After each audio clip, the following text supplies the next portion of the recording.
Alright guys, here's the 122. I got the head on, I torqued it down, I got the tank on, it's just kind of sitting there. I got the straps on so it won't fall off.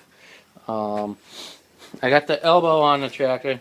I didn't put the full exhaust yet because I want to make sure it runs good. It's actually pretty loud with that on. I mean, everything's on, pretty much everything's on.